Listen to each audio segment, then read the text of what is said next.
Yan.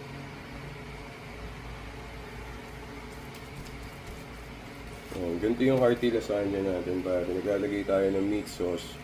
Tapos yan, ano yan, giniling na baka. Tapos may konting mushroom, tomatoes, tawag dito, mga herbs na nilalagay natin. Aray po, mainit pala yung bakal na to. Yan.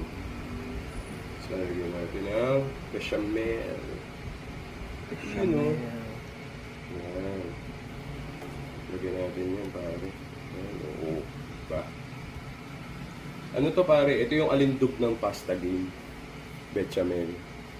Tandaan mo yan. Sa Bake Mac, sa Pesto. Yan yung alindog ng pasta game, pare. Kasi sa nagpapasarap sa nagbabalansin ng mga pasta natin yan. So yun, lalagyan ng isang layer. Tapos tapos na. Tapos keso.